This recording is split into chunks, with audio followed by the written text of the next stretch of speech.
We're going to look at an example here of factoring a trinomial using the box method. Now, always in any factoring, the first rule of factoring is always to look for a greatest common factor. Because if there is a greatest common factor, that should be taken out before you apply the box method. Otherwise, you're not going to get the best factored form of that. So always, anytime you're doing factoring, look for the greatest common factor first. After that, we next multiply the a times the c value. The a value in this particular trinomial is the 6. The c, and we want the sign with it, is the negative 10. So a times c here is negative 60. Now we want the factors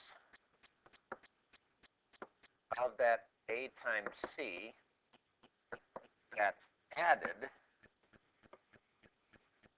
equals b. And our b in this case is negative 11.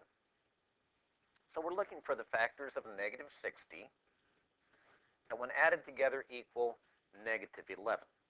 That would be a negative 15 and a positive 4. Double check it. Negative 15 times 4 is negative 60, and negative 15 plus 4 is negative 11. So those are the numbers that we want. Now we set up the box. In the top left corner of the box, we always put the lead term, so the 6x squared. Bottom right corner, the last term, the negative 10. The other two boxes get the negative 11x, but broken up into two parts. The two parts are a negative 15x and a positive 4x. Notice that if we add those together, we still get the negative 11x. Now we look at each row and column and find the greatest common factor. So in the first row, the greatest common factor of 6x squared and 4x is 2x. Look at the second row.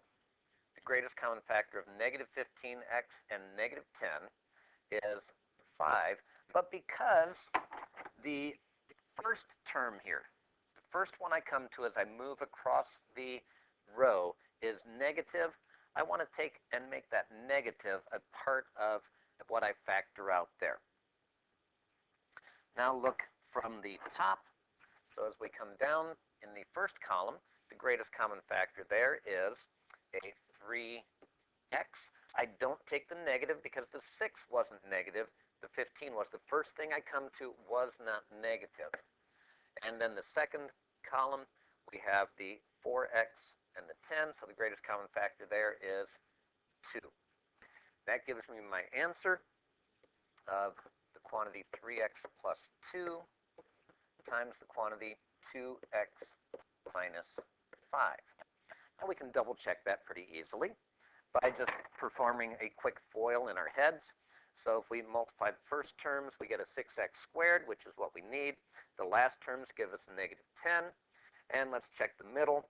So the 3x and the negative 5 is negative 15x. And the 2 and the 2x is a positive 4x. Negative 15x plus 4x is the negative 11x that we wanted. So there is our factored form of the original trinomial.